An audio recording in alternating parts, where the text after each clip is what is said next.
Kayo po ba mga bossing ko, isa sa mga nagnanais na mas mabilis na makatrack ng swerte lalo na sa pera? Aba, ituturuan ko po kayo mga bossing na isa sa mga sikreto. Pero syempre mga bossing, bago nyo po itong gawin, kailangan kayo po ay may positibong pananaw sa buhay. May proseso po ito, hindi lang basta-basta natin gagawin. Kailangan may proseso po ito mga bossing. Unang-una, kailangan naka-mindset sa inyong isipan na mababago na ang takbo ng inyong pamumuhay bukod sa sipag at tiyaga pananalig sa mahal na Panginoon. Hindi laging ganyan ang takbo ng inyong pamumuhay. Ngayon pa mga bossing, subukan nyo pong maghanap ng barya mga bossing. Kagaya po nito. Ito po yung ating 10 piso na nagtataboy ng kamalasan. Ito po mga bossing ko yung silver, takot sa mga silver. Kaya nire-recommenda ko nga po sa inyo yung stainless po namin na bilog na pantaboy ng kamalasan. At yan ay bilog, ang bilog para mabilis gumulong ang magandang kapalaran. Tapos, ito naman po yung rose gold, yung pinaka-lining ng 20 pesos.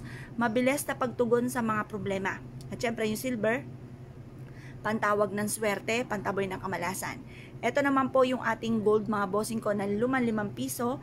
Ito po ay gold for abundance. Pagsasama-samahin natin ang tatlong ito at ilalagay natin sa isang tissue.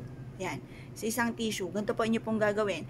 Habang nakaharap ka sa may silangan na 6:30 or kaya po mga bossing ko ay alas 7, kunin nyo po ito, pagpatong-patungin. Sa pamamagitan ng pampaswerteng ito ay makakamit ko lahat ng mga pangarap ko sa aking buhay. Sabihin nyo na ang lahat ng nais na walang gamit na sana, direct to the point. Pagtapos na po kayo mag-wish mga bossing ko, ito po ay babasain po natin. Sabihin nyo po, ako ay yayam at magiging matagumpay. Lahat ng mga pangarap ko ay matutupad.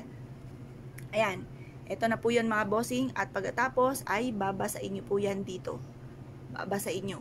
Pero, wag po, baka yung tawag dyan, masira yung pinaka-tissue. Yan. Pag masyadong nabasa kagaya po nito, pigain nyo lang. Yan. Tapos, mag-wish po kayo. Sa pamamagitan nito ay magtutuloy-tuloy na ang pasok ng swerte at kailanman na hindi na ako mamumblema sa usapin ng pera.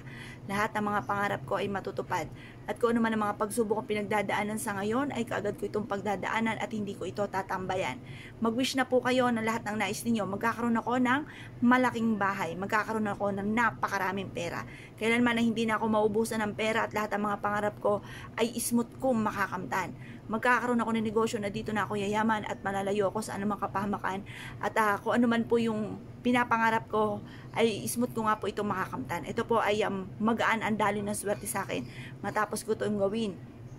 I-wish na po lahat ng nais po ninyo. Pagtapos na po kayo mag-wish, ito po ay ibilad sa sinag ng araw hanggang alas 8 ng umaga.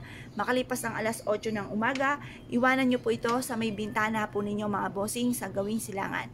Ito po ay makakatulong upang sa ganun magkaroon kayo ng malaking benta araw-araw at araw-araw ang dating ng pera. Tuloy-tuloy ang pasok ng swerte. Kaya kung kayo po naniniwala at nais po itong gawin mga bossing, mga bossing, good luck po sa inyo po lahat.